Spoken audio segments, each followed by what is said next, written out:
하나님께서는 당신의 백성들, 자녀들로 언약의 관계를 맺으시고 약속의 말씀을 주셨습니다.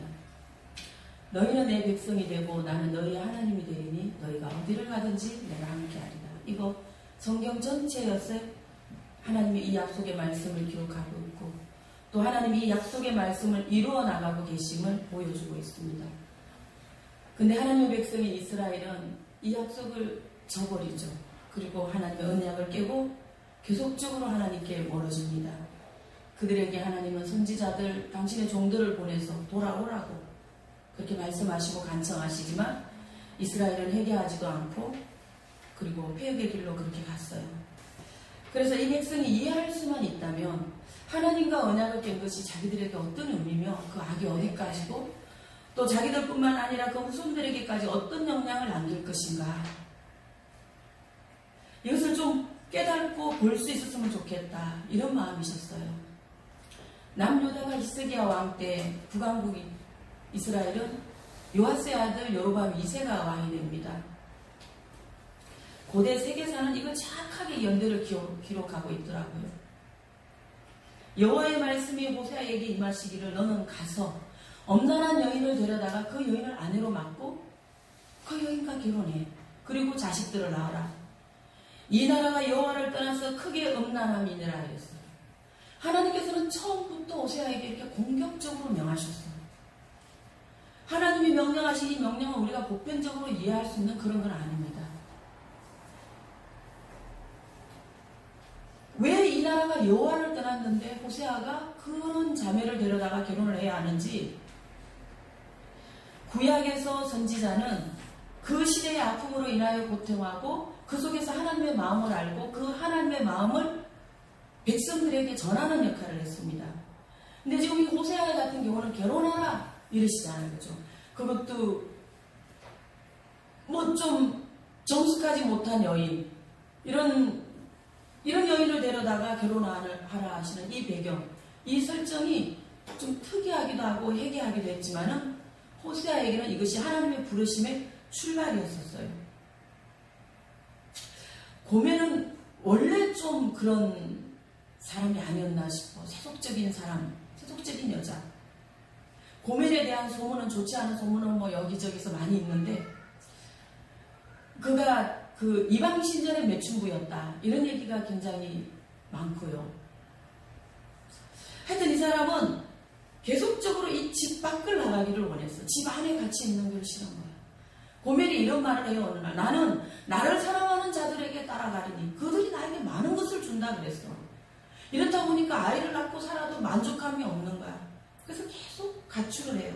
가서 그 정부들에게 가서 쏟고, 또 그러면서도 그들과 어울리고, 그렇게 그들과 함께 음란하고 부끄러웠다는 거예요.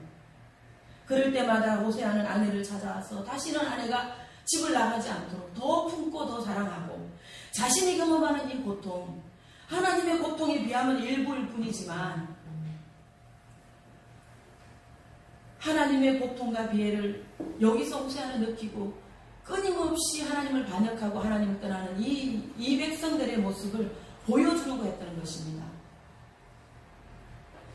호세아가 경험한 이 일은 솔직히 이제 주변에 흔히 있을 수 있는 일이 아니죠. 선지자로서의 삶으로도 이건 상식적인 일이 아니에요. 근데 왜 하필 결혼이어야 했는가? 그 구성원이 왜 가정이며 한 가족이어야 했는가요? 그런 어머니에게서 태어난 그 자녀들은 어떻게 하냐? 우리는 그 아이들의 이름을 잘 알고 있어요. 첫 아이 아들이었죠. 이스르엘, 둘째 로루하마, 막둥이 로암미. 이 3남매인데 이 아이들의 이름에는 다 하나님의 심판의 예언과 그 심판의 뜻을 가지고 있는, 얘들이 무슨 죄가 있어? 우리는 호세아서의 이 내용을 잘 알지만은 또 하나님의 기쁜 뜻이 있겠지 하면서도 하나님 굳이 이렇게 하셨으나 했나 이해되지 않았어요. 하나님의 부르심에는 우리가 이렇게 이해하고 설득만한 이런 상식을 벗어난 그런 경우가 많이 있었어요. 하나님은 이스라엘 백성들이 하나님이 떠난 것을 행음이라고 하셨어. 그래서 이 이 투명이 좋지 않은 이 음부 고멜과 동등하게 하나님 그렇게 여기셨다라는 거예요. 이것을 이 백성에게 말씀하셔야 했고 경고하셔야 했는데 이뿐만이 아니야. 하나님은 여기에 이 마음이 너무 아프신 거예요. 하나님의 간절한 마음은 그들을 어떻게 다시 한번 가르치고 교훈하시고 돌아오게 하시려고 이 방법을 정하시고 이 방법을 설정하셨던 것입니다. 하나님과 우리의 관계는 언약의 관계, 교회와 예수님 그리스도와 성도된 우리, 이것을 이 모든 관계성을 가정이라고 하셨어. 그래서 이 가정이라고 하는 구성 안에서 신랑과 신부로 혹은 부모와 자녀로 이렇게 가족으로 나타내고 계신다는 거예요. 예배소서에서는 이 내용을, 이 구성을 신비롭다, 크다 이 비밀이라고 그랬어요.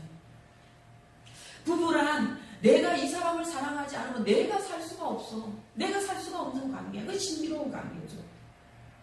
하나님과 그 백성 이스라엘적 하나님과 우리의 관계는 신랑과 신부야. 예수 그리스도와 교회와 우리 공동체는 한 몸이고 우리는 예수 그리스도의 거룩한 신부라고 했다는 거예요.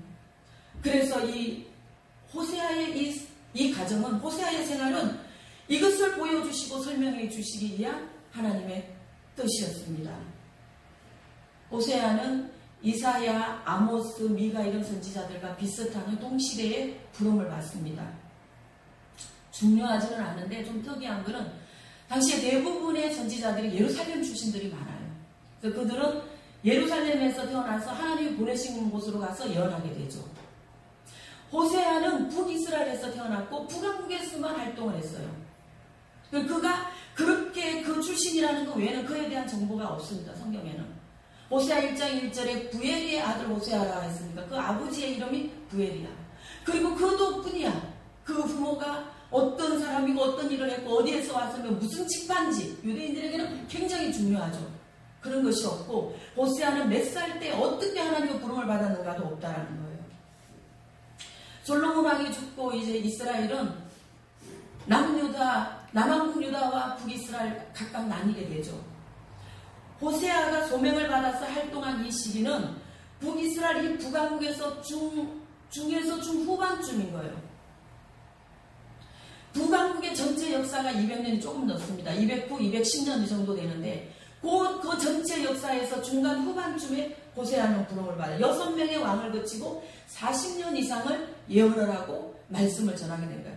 그러니까는 이때를 보면 북이스라엘의 격동기야. 북이스라엘의 막바지였어. 북이스라엘은 호세아의 이 예언의 말씀이 있고 얼마 되지 않아서 721년에 아수르의 살마네살에게 망하게 되죠. 그러니까 어쩌면 하나님께 호세아는 북이스라엘에게 보낸 마지막 기회, 하나님이 내미시는 마지막 손길이 아니었나 싶어. 호세아는 자신이 겪는 이 체험 리얼이었잖아요. 그 실제 삶으로 받는 슬픔, 아픔, 고민 이런 것이 하나님이 이 백성을 통해서 아파하시는 것. 어떻게 해야 되나 이 백성을 하나님 깊이 고민하시고 깊이 슬퍼하셨던 그 마음, 그거를 자신의 삶을 통해서 이 결혼 생활을 통해서 이렇게 극적으로 묘사하고 있는 거예요. 하나님의 마음을 나타내어 보여줬다는 것입니다. 하나님은 당신의 백성들, 그 자녀들을 향해서 사랑과 용서, 기다림이 언제나 변함없으시다. 전에도 그러셨어요. 여기 980년, 주전 780년. 그런데 지금도 그러시고 오늘도 그러시고 앞으로도 그러실 거라는 거예요. 심지어 우리가 너무 어렵고 힘들어서 하나님이 내 편이 아니야 라고 생각할 그때에도 하나님은 우리 편이셨어. 우리 편에 계셨습니다. 하나님은 이 기이한 사랑을 홀로 일방적으로 하셨어. 호세아 14장 4절에 보면 내가 저희의 패역을 고치고 절거히 저희를 사랑하리니 나의 진노가 그에게서 떠났으며 끝났어. 하나님은. 그러니까 나는 이미 용서했고 끝까지 너희를 사랑한다, 축복한다, 약속의 성취야. 이것이 하나님의 러버였어요. 지금이야 뭐 상속, 정여 이런 거 할 때 뭐 다른 거 보지 않죠. 그죠? 이게 시기적으로 좋은 때냐, 세금 문제는 어떻게 하나, 이런 것을 우리가 결정해서 해요. 근데 우리나라도 유교 사상이다 보니까 부모님 생전에 뭐 상속 문제, 유산 문제 이런 거 거론하면 이거 후레자식이나 할 일이었잖아. 고대 팔레스타인도 그랬어요. 근데 어느 날 아들이 딱 오더니 자기 몫을 요구하죠. 당당히 자기 몫을 요구하더니 그걸 받아 챙기고 아버지를 버리고 집을 떠났어. 이 아들은 용서받을 수 없는 탕자예요. 하나님을 거역하고 하나님을 떠난 죄는 어떤 허물보다도 더 배역한 불충. 그 죄는 심판을 피할 수 없고 용서받을 수 없는 당자지만 하나님은 그 심판 앞에서조차 이미 용서하시고 돌아오라. 이 아버지 돌아오기만을 기다렸잖아요. 하나님의 모습입니다. 이 아버지는 우리를 찢으셨으나 도로 낫게 하실 것이요 치셨으나 싸매어 주실 것이니라. 그 당자가 아버지께 돌아왔을 때 돌아오기만을 기다렸던 아버지인데 무슨 말씀을 하시겠어? 그냥 그 아들을 안고 이미 용서하시고 하나님 자기 백성을 향한 이 마음이 호세아의 자신의 삶을 통해서 과감없이 표현하면서 그렇게 하나님의 공의를 나타내고자 했던 것입니다. 이스라엘이 이제 두 개로 이렇게 분열이 될 때 12지파가 베냐민 지파만 제외하고 10지파가 여로보암을 세워서 북왕국을 건국해요. 유다 지파, 베냐민 지파는 이 두 지파는 솔로몬의 아들 로보암과 함께 수도 예루살렘에 가서 거기서 남왕국을 세웁니다. 근데 10지파와 함께 시작했던 이 북이스라엘은 다 온 거잖아. 10지파면 그죠? 큰 기대와 포부와 또 출발점에서 그런 것이 넘쳤어. 막 나름 감격했어요. 자기들은. 이들은 지난달이 너무 고단하고 아프고 너무 힘들어 몸소리가 쳐서 자신들이 거절하고 나왔거든요. 그 이스라엘에서 나왔어. 다윗에 이어서 솔로몬 왕 때까지 올 때까지 이 정치 경험이 많은 원로들도 다 나와서 다 따라 이 북이스라엘로 다 따라 나왔어. 나와서 그들은 이렇게 말하고 있어요. 우리 북왕국은 이제 신생국가니까 우리는 이런 거 하지 말자. 이거 이제 우리 새로 시작하니까 이런 게 뭡니까? 솔로몬한테 했던 거 이거 우리는 하나도 앞서가지 말자. 솔로몬한테 너무 잘못된 게 많아. 자, 여기서 우리는 좀 혼란해지는 게 우리는 솔로몬 왕을 생각하면 부귀, 영화, 영광, 지혜 막 이런 거 생각하는 거예요. 성경에도 그렇게 기록하고 있고 많은 부귀와 영광과 영예가 그 모든 것을 그렇게 지니고 이 사람도 이렇게 살았어. 이분은 또. 근데 지금 이 북왕국 사람들은 우리는 그거 따라하지 말자. 이 솔로몬 하는 이분이 열왕기상 2장에 이제 일천번제를 하죠. 기브온 산당에서 일천번제를 하고 하나님 앞에 기도한 하나님 저는 어립니다. 작은 아이라고 해요. 저는 어린데 하나님이 택하신 백성은 너무 많아. 이거 셀 수도 없고 기록도 다 할 수 없는데 어린 제가 뭘 할 수 있겠습니까? 선악을 구별할 수 있도록 제게 지혜를 주세요. 하나님이 이 말씀이 너무 마음에 들어서 막 이게 감동의 물결이 막 야, 그 아버지의 그 아들인가? 하나님 만족하셨어요. 구하지 않은 것까지도 내가 너에게 주마. 그리고 또 8장에 와가지고 예루살렘 성전을 다 짓고 낙성식을 할 때 솔로몬이 성전 앞에서 손을 들고 하늘을 노래로 기도하는데 얼마나 은혜로운지. 하나님 이곳을 보소서. 하나님의 눈에 이곳에 계시고 종이 이곳에서 이 손을 들고 기도할 때 하나님 들으소서 응답하소서. 죄인이 와서 이곳에 와서 울고 얘기하면 하나님 용서하여 주시고 병든 이가 와서 기도하면 고쳐주시고 막 이랬어. 그때까지만 해도 문제가 없었어요. 근데 점점 그 이름과 그 명성이 높아지고 그 영광이 찬란해지고 하면서 시간이 지나면서 이상해졌어요. 자, 일단 주변 국들과 합친하고 동맹을 맺습니다. 어쩌면 전쟁하기 싫어서 그랬을 수도 있어. 자기 아버지 다윗이 너무 전쟁했으니까. 그래서 이 동명국들과 결혼하고 정략 결혼하죠. 그리고는 이제 그 나라의 여인들을 데리고 와, 공주들과 여인들을 데리고 와서 후궁이 얼마나 많겠습니까? 근데 왕이 절대 취해서는 안 되는 여인들이었다라는 거야. 바로의 딸, 모압과 암몬과 에돔과 시돈의 공주들이라. 너 어디입니까 여기가? 바알의 국가잖아. 우상의 국가. 시돈은 아세라의 고장이야. 이 도구는 하나님께서 백성들에게도 금하셨던 건데 왕이 했어. 왕이 했어. 그리고 그 데리고 온 여인들 그 아내들의 비율을 맞추고 존정하려니까 그들이 시집 올 때 친정에서 가지고 온 그 우상 다 인정해 줘야 되고 때마다 바리바리 싸서 그들 나라로 또 보내는데 이 처갓집이라 그래야 되나? 보내줘야 되고 국고가 남아날 수가 있겠습니까? 아무리 잘 살아도 솔로몬이 그러니 또 세금 많이 걷어야 되고 이뿐 아니에요. 이 여인들이 거처할 후궁의 궁들을 다 지어줘야 되고 열왕기상 11장 전체를 이렇게 보면 쭉 전체에 쭉 이렇게 기록합니다.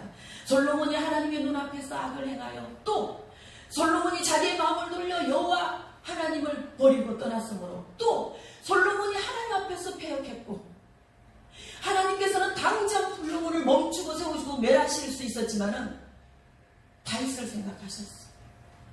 하나님 너무도 사랑하셨던 다윗과의 약속, 하나님 그 신실하신 약속을 어기실 수 없었어. 하나님은 솔로몬을 이렇게 축복하셨는데 솔로몬은 하나님을 떠나고 하나님 앞에서 악을 행하고 하나님 앞에서 패역하고 지금 백성들이 그 얘기하고 있는가? 이 원로들이 그 얘기를 하고 있어요. 우리는 왕의 부귀 영화를 위해서 평생 뒤치다거리했어. 세금 내고 노역에 나가고 그때 우리가 배웠던 멍에는 너무 무거웠다. 그래요. 성경에 보면. 그러니 이제 우리가 새 나라에서는 우리 그런 거 하지 말자 다짐하면서 당당히 시작한 나라가 북왕국이었습니다.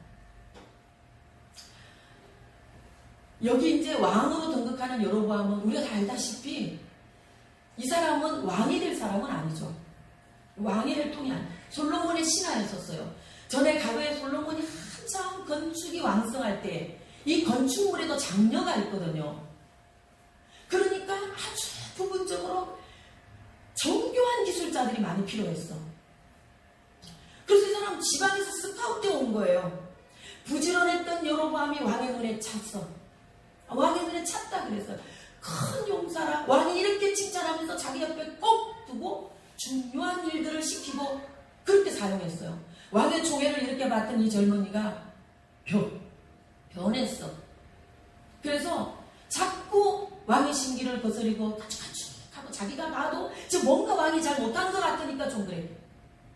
다른 왕 같았으면 죽였겠지만 솔로몬은 온유해서 나 이제 네 얼굴 그만 보고 싶어.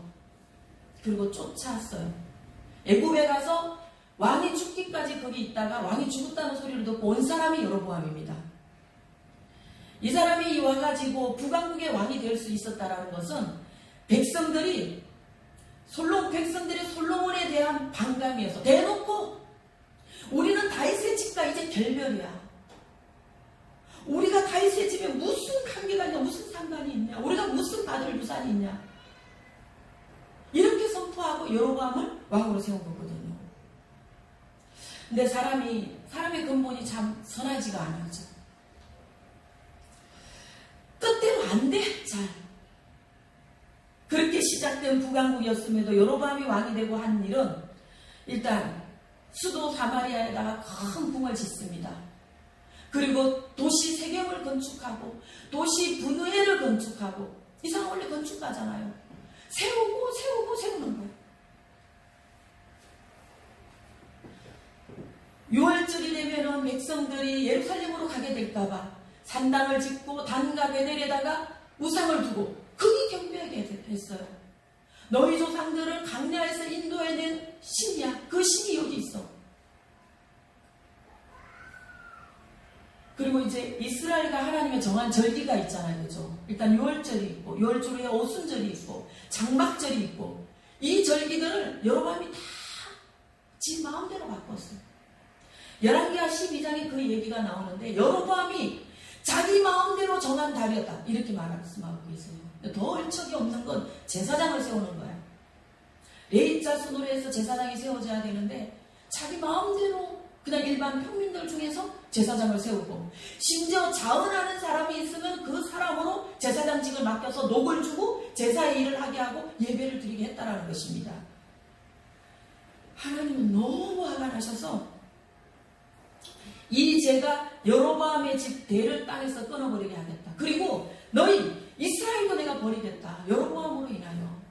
여로보암이 그가 자기도 범죄하고 이스라엘도 범죄하게 했기 때문에 왜 하나님의 마음을 이렇게 아프게 이렇게 상하게 하냐는 거죠. 이 지도자 하나 잘못해서 초장부터 이게 20년도 채 안 됐어요. 출범 20년도 채 안 됐을 때 일이었습니다. 이렇게 빨리 타락한 북이스라엘은 거침없이 나락으로 떨어져서 우리가 잘 알다시피 북왕국은 모든 왕들이 다 부패해서 그러다가 칠 때 아방 때 와갖고는 그냥 갈 때까지 나가서 바닥을 치. 본문의 배경은 13대 여로보암 2세가 왕이었을 때라고 했어요. 자, 이 여로보암과 이 여로보암은 다른 사람, 이름만 갖고 성경학자들이 잘 구분되게 하기 위해서 여기 여로보암은 2세라고 붙였어요. 이 요아스의 아들 여로보암이에요. 이 사람은 좀 유능했던 것 같아요. 그래서 자기 아버지에게로 이 왕권을 받아가지고 와서는 이스라엘을 초반부터 잡는 거야. 군사력을 정비하고 모으고 새롭게 하고 이러면서 잃어버렸던 땅도 좀 확장도 하게 되고 주변국들이 긴장하게 되고 힘이 있으니까 암몬 같은 경우는요 걸빗하면 올라와갖고 가차가차 이랬거든요. 근데 싸움을 못 끌어오는 거야 이제.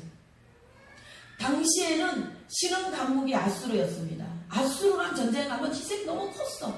근데 아수르하고도 큰 전쟁이 없었고 나라가 평안하고 좀 살만했다.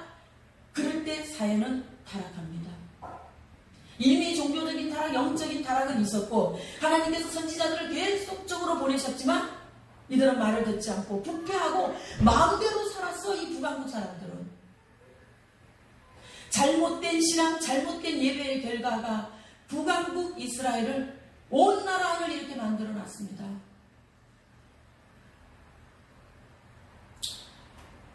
코로나19지만 우리나라에 들어왔을 때는 2020년이니까 그죠? 지금 한 20개월쯤 되더라고요. 이 병이 사람 사는 세상을 다 바꿔놓네요. 그죠? 뭐 우리 지진 같은 거 이런 거 일어나면 한 7도 지진만 돼도 막 지각에 변동이 생겨갖고 막 물건 우두두 떨어지고 제자리 하나도 안 있고 그러잖아. 그런 때 같아. 그 전에 있었던 그대로 있는 게 별로 없어. 우리가 전에 우리가 했던 거, 우리가 하던 거, 우리가 그거 다 달라지는 거야. 어느 한 곳도 코로나 영향 없는 곳이 없으니까 정말 진짜 뭐가 지나가는 것처럼 그렇단 말이야. 곤란한 사회, 곤란해진 우리. 2년도 채 안 됐는데 이래 우리는 지금.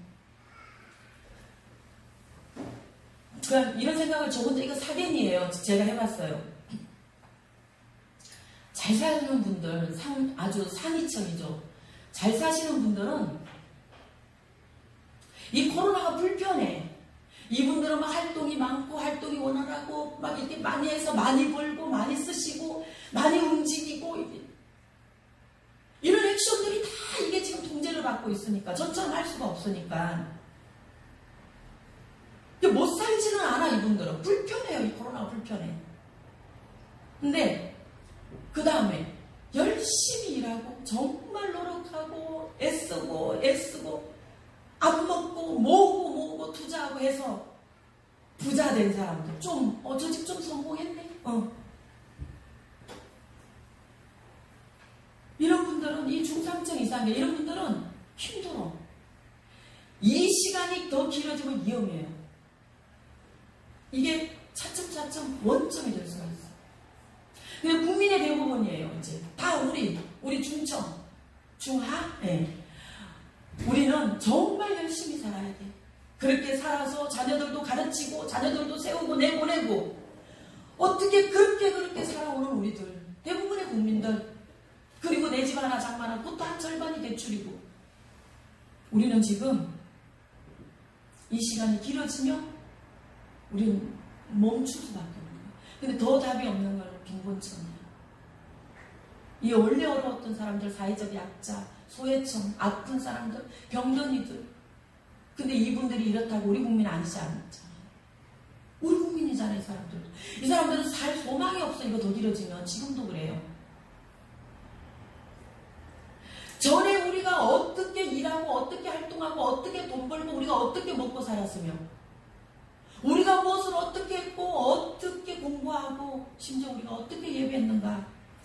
이전에 우리가 했던 그 일상조차도 자꾸 바뀌고 우리가 잊어버리게 하는 것이 팬데믹이에요.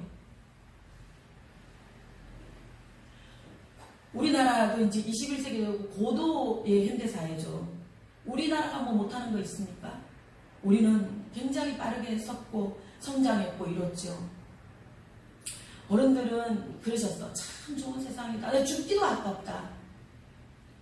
배고픈 거 없으시죠? 전쟁 없죠? 뭐 보릿고개 이런 거 없죠? 추우면 더웁게 하시면 되고 더우면 시원하게 하시면 되고 물론 코로나 전의 얘기지만은 봄, 가을로 이렇게 여행하실 수 있도록 경로당에 보면 늘 이렇게 관광버스도 해놓으시고 안 죽고 싶으시대잖아요.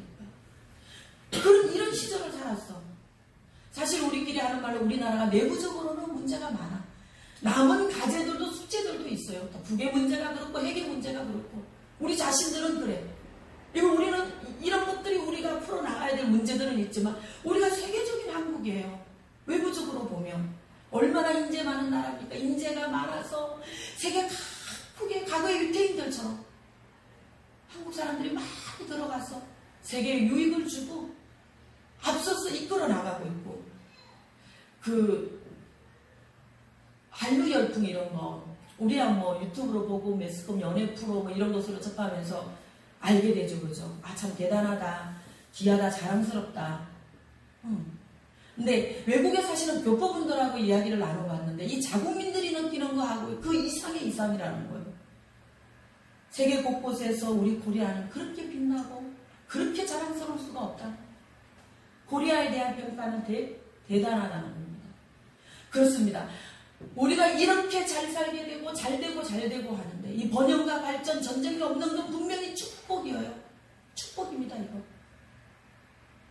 근데 세상은 늘 교만하지. 아까 그랬잖아. 전쟁 없이 북한국 여로보암 2세 때 좀 사나 했더니 이미 타락해져 있었다 그러잖아. 이미. 잘 되면 그 뒤안길에 늘 사회 어두운 면이 자리를 잡고 그것이 쑥 자라가는 거야. 버섯처럼. 빛과 그림자가 있고 번영이 있으면 어딘가에 빈곤이 있고 영화를 누리는 그 누군가의 뒤에는 물밑에서 온 힘을 다해서 노를 버둥거리며 노를 저어야 되는 그런 사람도 있고 그래. 그렇습니다. 우리는 코로나 그 이전부터 병든 세상, 병든 사회 속에 살고 있었어요. 그 상태로는 멀쩡해도 여기저기서 신음소리 이런 거 들려도 우리는 못 듣기도 하고 못 들은 척도 하고 우리가 공감하고 소통한다 이런 거 하잖아요. 그죠? 하잖아. 근데 이게 참 어려워. 공감하고 소통할 수 있는 것도 결국 이것도 좀 비슷하고 좀 끼리끼리 가야 되는 거야. 우리가 너무 다른 사람들과 공감할 수 없고 우리하고 너무 다른 생활 문화권에 있는 사람들과 소통하기 어렵다라는 거예요. 그렇지만 사회는 그래도 계속 이것을 시도해 나가야 되고 해야 되는 거지만 또 내성이 생겨가지고 우리도 웬만한 거 가지고는 뭐 그런 건 우리 마음이 잘 흔들리지가 않아. 또 그런 것을 무거운 것을 우리가 마음에 담아 있는 것을 불편하게 여겨요. 요즘에 우리들은 다 그래. 사람이 수백 명이 죽어갔는데 그 속에 생떼 같은 내 자식이 있었는데 이것이 천재지변이냐 뭐 인재냐 재해냐 이런 거 분류해서 빨리 책임질 그룹은 책임을 지고 보상해야 될 그룹은 보상하고 이러면서 우리에게 잊혀져 가는 거야. 이게 너무 섬뜩한 일들. 이 피해자들은 누군가의 소중한 아들이고 딸이었어. 근데 우리는 이게 사이코패스냐 소시오패스냐 누구 짓이냐 이게. 반사회적 인격 장애자의 소용. 그래 이걸 사회는 우리에게 그것을 알려주고 우리는 그 위기와 심각성이 우리에게 전달되어 와가지고 이거 영혼이 있어야 되는데 그런 거 할 새도 없이 우리는 이 정보를 가지게 되고 우리는 아는 것, 내가 알고 있다는 것을 굉장히 더 우선으로 생각하더라고요. 중요하게. 일부의 얘기일 수도 있지만 이것이 우리 현실의 얘기입니다. 우리보다 더 병든 곳은 또 있죠. 자연이잖아요. 지금 얼마나 지구가 다 이렇게 병드는지. 이 말씀을 몇 주 동안 읽고 준비하고 그러면서 많은 생각을 하죠. 항상 설교자는. 오늘 우리 정보사님 기도 제가 본문 드리지도 않았는데 제가 내내 2주 동안 이 말씀 준비하면서 기도하고 묵상했던 거 그대로 너무 감사하고 너무 은혜로웠어요. 막 이 친구가 얼마 못 간다고 그러고 그러면 우리 겁먹죠. 겁이 나요. 저도 겁납니다. 이 위기감을 느끼고 많이 노력하지만 이미 너무 오래전에 병들었었어. 이게 다 우리의 짓이잖아, 그죠? 우리 아이들이 살아야 할 땅이고, 우리 아이의 그 후손들이 살아야 할 땅이고, 우리 지구의 마지막 땅, 우리 인류의 마지막 땅인데, 그렇잖아, 그죠? 이제 과거에는, 옛날에는 이 전염병이 돌면, 연병이 돌면 나라 망했어요, 그죠? 이 작은 부족 하나, 고을 하나 없어지는 거는 일도 아니었어요.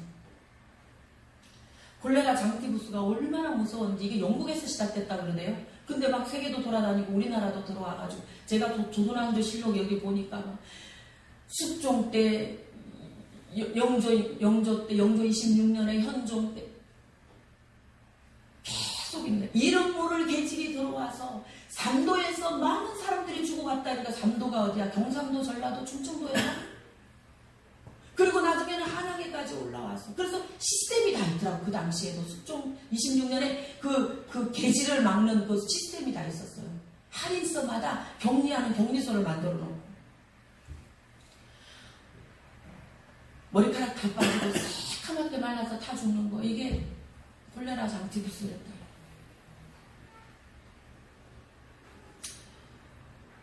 이게 우리 어릴 때인데 콜레라가 이제 유행을 했어요. 그죠? 그러면은 이게 이제 저희가 태어나기 전이네. 우리 대한조선 시절에 콜레라 가면 우리나라에 싹 유행이 돌았는데 신문에 그런 기사가 있더라고요. 그 당시에 신문에. 이런 모를 계집이 들어와서 백성들이 아비규환, 이렇게 아비규환. 하루에도 수만 명씩 한양에서 죽어나가다. 그때 한양의 한양 인구가 17만 명이었는데 하루에 수만 명씩 죽어나가면 뭐 얼마나 죽었다는 거죠. 이런 거였어요. 그죠? 우리가 잘 알고 있는 중세 14세기 그 패스트 3분의 1이 죽었대잖아요. 그죠?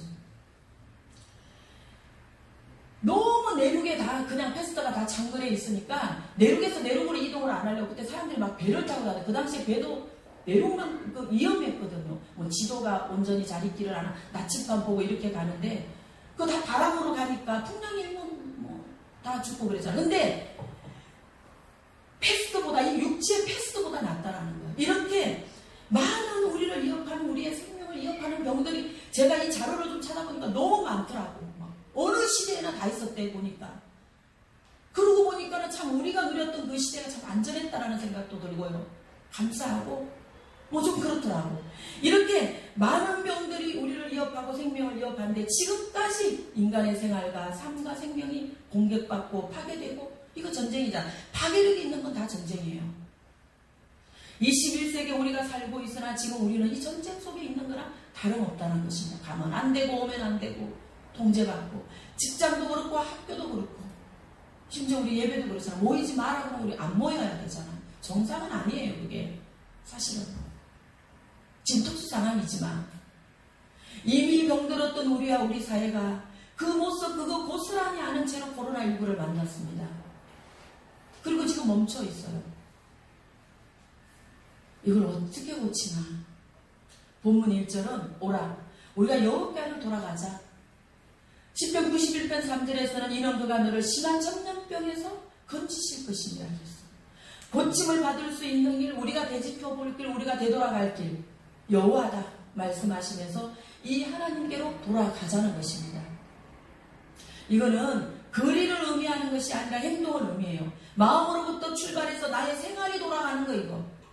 우리가 이제 믿는다 하면서도 세상에 살고 있다 보니까 세상에서 살아야 하니까 우리 마음도 생활도 우리 가치관도 세상에 딱 고정이 되어 있어. 그래서 그냥 안주하고 그렇게 살아가는 크리스찬들이 오늘 얼마나 많습니다. 이 신앙생활은 나에게도 아무 유익이 없고 삶에 어떤 영향력도 변화도 없고 기쁨도 없어. 하나님의 자녀로 살아간다는 것이 얼마나 큰 파워인데 얼마나 큰 기쁨인데 우리가 이걸 누리지를 못하고 사용하지를 못하고 살아가는 거야. 세상이 혼란할 때 우리도 똑같이 혼란하고 우리도 똑같이 그렇게 피곤하고 그래요. 돌아오라. 그리하면 내가 너에게로 돌아가리라. 만군의 여호와의 말이리라. 하나님 말씀하셨습니다. 당자가 그랬어요. 내가 이제 아버지께로 가야 살겠구나. 이걸 딱 인지하는 그 순간에 당자는 돌이켰어. 아버지 집으로 갔어요. 아버지를 떠났고 자기 마음대로 다 해봤고 그랬는데 어느 날 자기의 모습을 딱 보니까 자기가 병들었어. 돌아갑니다. 곧 치료고. 그렇게 행동했어요. 당자는. 내 마음이 있는 곳과 아버지 마음이 있는 곳 딱 그 글인데 근데 그게 왜 그렇게 멀고 그게 왜 그렇게 힘든지. 두 번째로 이제 돌아와서 우리가 할 일은 하나님을 알자. 하나님을 모르는 것은 하나님의 말씀을 모르는 것이고 하나님의 뜻을 모르는 것이죠. 우리가 성경을 잘 모른다라는 것도 모르는 거지만 하나님의 실체는 하나님의 말씀이야. 로고스. 요한복음 1장 1절에 태초에 말씀이 계시니라. 이 말씀에 하나님과 함께 계셨으니 이 말씀이 곧 하나님이시라. 그래서 하나님을 아는 것은 하나님의 말씀을 아는 것이고 하나님을 모르는 것은 하나님의 말씀을 모르는 거예요. 하나님의 뜻을 모르는 것입니다. 하나님을 알자. 이거 알자 동사잖아요. 동사는 단순한 지식만으로 의미하는 것이 아니고 동사는 전체를 다 보는 거야. 전체를 다 알고 다 이해하고 다 파악하는 거. 이 알자입니다. 성경에서 죄를 표기할 때에 여러 부분의 그 단어들이 있어요. 그래서 이제 불법을 행하고 불의를 했을 때 그 죄, 또 다른 사람에게 악을 끼쳤을 때 죄, 하나님을 믿지 않은 죄, 여기도 다 조금씩 달라. 근데 신약에서 헬라어로 하마르티아라고 하는 단어가 있어.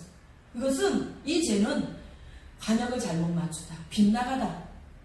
요 죄인 거야. 요 뜻인 거야. 하나님의 말씀을 모르거나 잘못 알고 있거나 그 말씀을 인정하지 않는 거 하마르티아. 네, 그래요. 우리는 늘 하나님의 뜻을, 그분의 뜻을 잘 모르죠. 우리가 잘 몰라서 그래서 하나님 앞에 나오고 그래서 하나님 앞에 겸손하고 그래서 하나님께 눈쫓고 그래서 하나님 말씀 묵상하고 그 말씀 순종하고 그 뜻을 알아가는 거예요. 아브라함이 처음부터 믿음의 조상이 아니었어. 수없이 넘어지고 또 넘어지고 우리말로 또 깨지고 그러면서 다시 또 하나님의 약속의 말씀을 또 주입받고 그 말씀을 또 다시 새기고 그러고 갔어. 그 약속을 따라 가서 믿음의 조상이 된 거야. 아브라함이.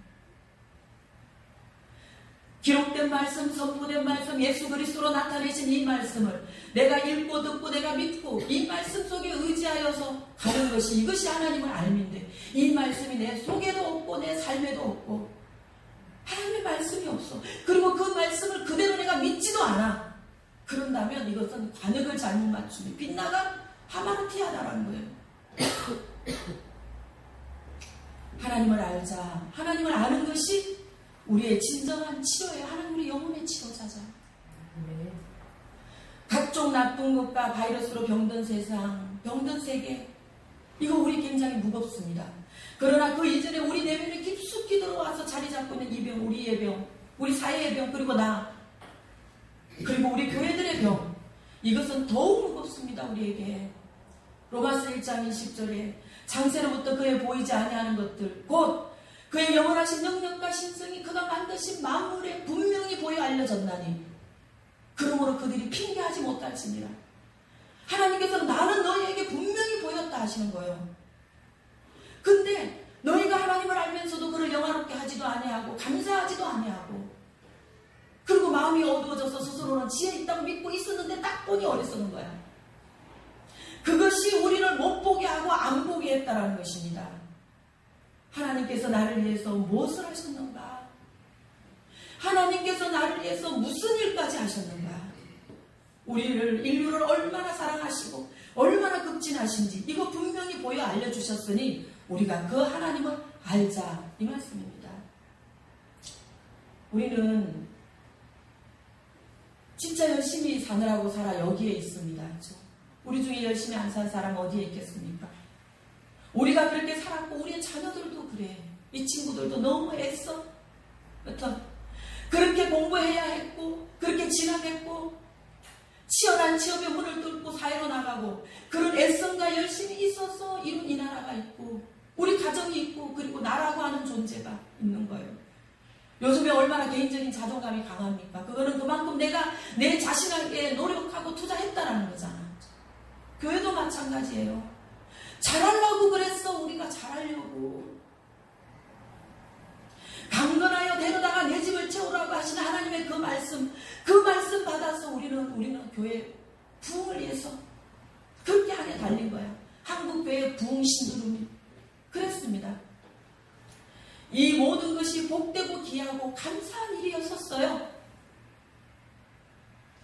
근데 우리는 목적을 향해 달리면서 그 목적만을 보고 달리니까 본질을 다 쏟아버린 겁니다. 본질을. 공부했더니만 공부만 잘하면 지가 집에서 제일 어른이고 그냥 제일 우상이 아니야. 부모가 얼마나 참고 얼마나 인내하고 희생하는지, 그리고 가족이 어떤 건지 그거 모르는 거야. 그게 본질인데, 잘 살자, 우리가 잘 살아야 돼, 경제개발 5, 6, 7차까지 잘 살자 하다 보니까 잘 살기 위해서는 양심이나 뭐 인륜이나 뭐 그런 거 그냥 다 밟고 뭉개고 지나가요. 그래야 또 잘 살아. 그게 본질이 아닌데, 그죠? 교회 부흥도 그랬습니다. 교회 부흥 우리가 예침해서 부흥하게 해서 얼마나 좋은 프로그램들이 개발이 되고 그 프로그램에 매진하고, 그래서 부흥이 됐어. 교회들이 많은 대형화를 이루고 그랬잖아요, 그죠? 근데 교리가 안 돼 있어. 교리가. 우리는 이 교리는 우리가 다 알고 있다고 생각하는, 교리는요 마치는 과정이 아니고 계속되는 과정이에요. 듣고 또 듣고 배우고 또 배우고, 하나님은 누구신가, 예수 그리스도는 누군가, 계속적으로 그것을 우리 그렇게 해석하는 과정이, 우리 다 알고 있다고 생각하는, 목사님들도 그래서 교리 말씀 잘 안 하시잖아요. 그게 본질인데, 그렇습니다. 우리가 다 마음 아픈 얘기인데, 이렇게 교회가 많고 이렇게 믿는 사람들이 많고 큰 교회들이 얼마나 많습니까? 근데 우리가 숫자 대비 그 영향력을 잘 행사하지 못했다라는 거예요. 빛과 소금 내지 못하고 그리스도의 향기 나타내지 못하고, 심지어 세상에 부끄러운 그것에 우리도 종종 거기 있었다라는 것입니다. 세상과 우리의 사회가 하나님을 알지 못하고 이 나라의 공공연히 우상이 판을 치고 병 들어갈 때도 교회는 모르고 있었어. 모른 척 했어요. 아니, 우리도 그냥 거기 휩쓸려 있었어요. 그 병에.